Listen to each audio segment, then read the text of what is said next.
এরপরে প্রশ্ন হলো, নামাজ কাজা হলে কাজা নামাজ কোন সময় আদায় করা উচিত? যেমন ফজর নামাজ কাজা হলে জোহরের জামাতের আগ মুহূর্তে পড়া যাবে কিনা বা পরে পড়া যাবে কিনা।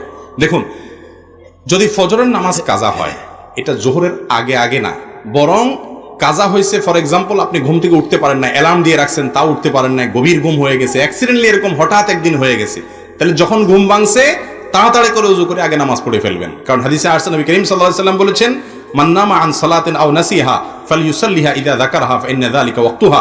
কেউ যদি ঘুমের কারণে নামাজ পড়তে না পারে বা ভুলে গেছে, তাহলে এরকম ব্যক্তির যখন স্মরণ হবে বা ঘুম থেকে উঠবে সাথে সাথে সে নামাজ পড়বে, ওইটাই তার ওয়াক্ত। আপনি বললেন যে কাজা যেহেতু হয়েই গেছে থাক, তাহলে একসাথে জোহরের সময় পড়বো, এটা উচিত না। উচিত হলো কি করা ভাই, ঘুম থেকে উঠার পর যদি নিষিদ্ধ সময় না হয় তাহলে ওই টাইমে কি করা, 7টা বাজে ঘুম ভাঙছে, 8টা বাজে ভাঙছে, 9টা বাজে ভাঙছে, তাহলে উযু করে অন্য কাজ পরে আগে নামাজটা পড়ে ফেলান, তারপর অন্য কাজ করবেন। আর যদি আপনি সেটাকে বিলম্ব করেন তাহলে জোহরের ওয়াক্তের আগে জোহরের নামাজের জামাতের নামাজ পড়ার আগে আপনি কি করবেন, এই ফজরটা পড়ে ফেলবেন। আর যদি কোনো কারণে এত দেরি হয়ে গেছে যে আরেক ওয়াক্ত নামাজ শেষ হয়ে যাচ্ছে এমন অবস্থা, তাহলে সেই ওয়াক্তটা পড়ে ফেলবেন, তারপরে কাজা করবেন। নামাজের মধ্যে শেষ বৈঠকে তাশাহুদ, দুরুদ, দোয়া, মাসুরা মুক্তাদির শেষ করার আগে যদি ইমাম সালাম ফিরিয়ে ফেলেন তাহলে মুক্তাদির করণীয় কি? ইমাম সাহেব যদি সালাম ফিরিয়ে ফেলছে, আপনি এখনো দোয়া মাসুরা পড়তে পারেন নাই, দুরুদ শরীফ মাত্র পড়ছেন, তাহলে সালাম ফিরিয়ে ফেলান। দুরুদ শরীফের শেষের দিকে আসেন, তাড়াতাড়ি করে শেষ করে সালাম ফিরিয়ে ফেলান, অসুবিধা নেই। দুরুদ একটা পড়ছেন, ইমাম একেবারে 5G গতিতে নামাজ পড়তেছে, আপনারা সুযোগই দেয় নাই, আপনি বেচারা মাত্র প্রথম দুরুদ পড়ছেন, ইব্রাহিমের একটা পাঠ পড়ছেন, আর একটা এখন পড়তে পারেন, আল্লাহুম্মা সাল্লি আলাইহি শেষ করছেন, সালাম ফিরিয়ে ফেলান, নামাজ হয়ে যাবে ইনশাআল্লাহ। ইমাম সালাম ফিরাবে, তারপর আপনি শেষ করে তারপর সালাম ফিরাবেন, অনেক বেশি যদি দেরি করেন তাহলে সেটা আপনার জন্য উচিত হবে না। কমপক্ষে আত্তাহিয়াতুটা আপনি শেষ করবেন, দুরুদ যেটুকু পারেন পড়ে এরপরে সালাম ফিরে ফেললেন, অথবা আত্তাহিয়াতুটা শেষ করলেন, বাকি যদি পড়তে নাও পারেন, ইমাম সালাম ফিরে ফেলছেন, আপনি সালাম ফিরে ফেলেন। আর যদি শেষের দিকে থাকেন তো তাড়াতাড়ি করে শেষ করে সালাম ফিরে ফেলবেন, তাতেও নামাজ হয়ে যাবে। এরপরে প্রশ্ন হলো, কোনো ব্যক্তি সালাতরত অবস্থায় থাকলে ওই ব্যক্তির সামনে যদি কোনো ব্যক্তি থাকে, সে কি চলে যেতে পারবে? আমি সালাত আদায় করতেছি, এই মুহূর্তে একজন ব্যক্তি আমার সামনে আছেন, তিনি লজ্জায় যাচ্ছেন না, এই মুহূর্তে আমার তাকে দেখে খুশু নষ্ট হয়ে গেল, কারণ ব্যক্তির কষ্ট হচ্ছে বিধায় আমি তাড়াতাড়ি সালাত আদায় করলাম, কাজটা কি ঠিক করলাম? খুব দরকারি একটা প্রশ্ন। কোন ব্যক্তি নামাজ পড়লে তার সামনে হাঁটাচলা করা গুনাহের কথা। তার সামনে হাঁটাচলা করা কিসের কথা ভাই? নবী করিম সাল্লাল্লাহু আলাইহি ওয়াসাল্লাম বলেছেন, নামাজি ব্যক্তির সামনে হাঁটাচলা করা কত ডেঞ্জারাস অপরাধ, এটা যদি তোমরা জানতা তাহলে সামনে প্রয়োজনে হাঁটাচলা না করে এক পাশ থেকে আরেক পাশে যাওয়া, এরকম পরিস্থিতিতে 40 পর্যন্ত অপেক্ষা করতে, অর্থাৎ 40 দিন বা 40 বছর বা 40 ঘন্টা পর্যন্ত দাঁড়ায় থাকতা, তারপরেও ক্রস করতে না, কারণ নামাজের সামনে ক্রস করা এটা এতটা গুনাহের কথা। কত বেশি গুনাহের কথা জানেন? হাদিসে আসছে, নবী করিম সাল্লাল্লাহু আলাইহি ওয়াসাল্লাম বলেছেন, তোমার নামাজের সামনে যদি কেউ হাঁটতে যায়, ওর সাথে লড়াই করো, এটা শয়তান।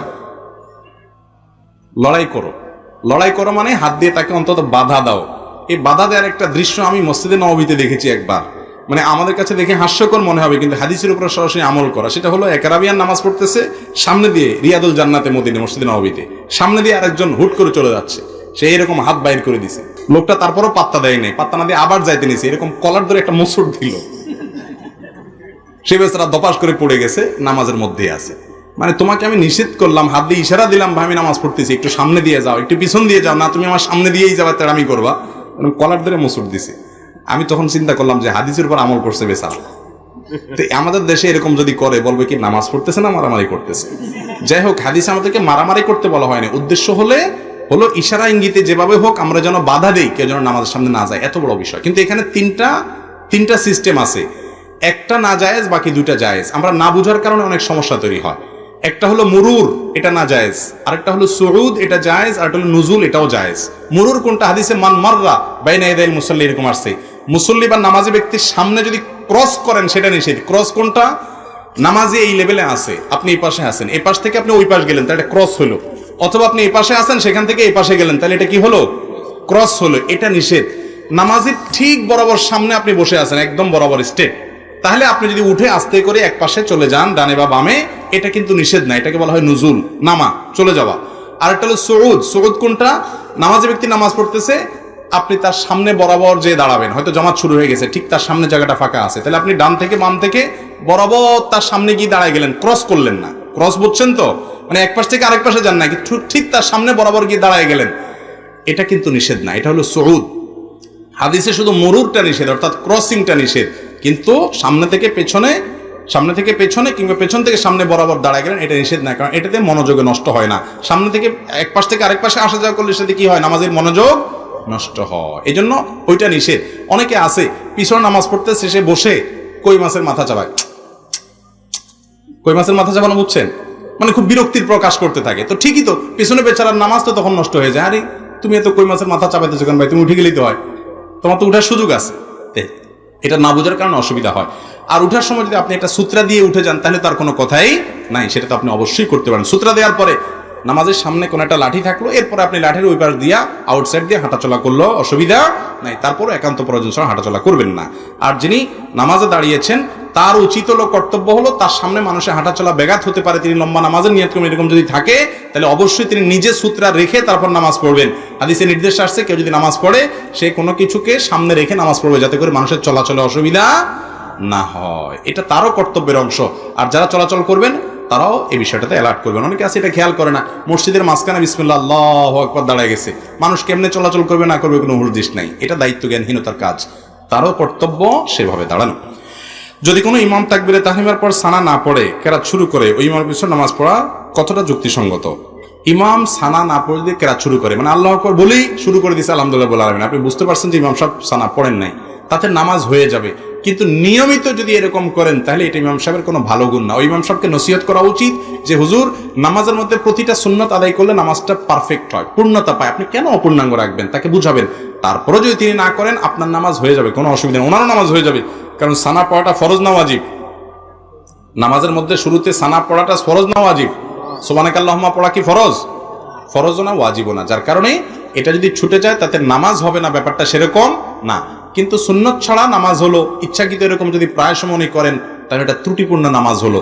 লবণ ছাড়া তরকারির মতো, তরকারি হয়ে গেল কিন্তু লবণ ছাড়া থাকলো, এটা তো ভালো জিনিস না। সেই জন্য ইমাম সাহেবকে নসিহত করতে হবে, আর কর্তৃপক্ষ যদি দেখে যে না ইমাম সাহেব সবসময় এরকম করেন তাহলে তাকে বাদ দিতে হবে। হ্যাঁ, এরপরে প্রশ্ন হলো মাজারে কি কোনো ইবাদত আছে? ভাই মাজারে কোনো ইবাদত আছে? মাজারে ইবাদত আছে, একটা আমল আছে, সেটা কি? মাজার মানে জিয়ারতের জায়গা, মানে কবর। যে কোনো কবরকে কি বলা হয়? মাজার, মানে জিয়ারত করার জায়গা। কবরস্থানে গেলে একটা আমল আছে, এটা হলো কবর জিয়ারত। সে আমলটা কি ভাই? কবর জিয়ারত। সালামুন আলাইকুম দারা কওমিন মুমিনিন ওয়া ইন্না ইনশাআল্লাহু বিকুম লাহিকুন, নাসাল্লাহু লানা ওয়া লাকুমুল আফিয়া। হে ঈমানদার বাসিন্দা যারা এই কবরে শুয়ে আছো, তোমাদের প্রতি শান্তি বর্ষিত হোক, আমরা তোমাদের পেছনে আসতেছি, আমরাও এই জায়গায় আসবো, তোমরা আগে গেছো আমরা পরে আসবো। আল্লাহর কাছে তোমাদের সুখ শান্তি প্রশান্তি আখিরাতের জীবনে এটা দোয়া করি, কামনা করি। বাস এই দোয়া পেশ করবেন, এটাই হলো কবরে যাওয়ার আমল। কবরে যাওয়ার পর সেখানকার মানুষের কাছ থেকে কোনো কিছু চাওয়া, দোয়া করা, মোমবাতি আগরবাতি জ্বালানো, ফুল দেওয়া, এরকম কোনো আমলের কথা কোরআন হাদিসে নির্দেশ করা হয় নাই। সেখান থেকে যদি কিছু পাওয়া যাবে, তার কাছে অলৌকিক শক্তি আছে, আপনি বিশ্বাস করেন, তাহলে সেটা আপনার ঈমানের জন্য ক্ষতিকর বিশ্বাস। এটা কোনো মুসলমানের বিশ্বাস হতে পারে না। ওয়াইদা সাআলতা ফাসআলিল্লাহ ওয়াইদা ইসতাআনতা ফাসতাইন বিল্লাহ। নবী সাল্লাল্লাহু আলাইহি ওয়াসাল্লাম বলেছেন, কিছু চাইলে আল্লাহর কাছে চাইবা, সাহায্য চাইলে আল্লাহর কাছে সাহায্য চাইবা। আল্লাহ তাআলা আমাদেরকে বুঝার এবং আমল করার তৌফিক দান করুন।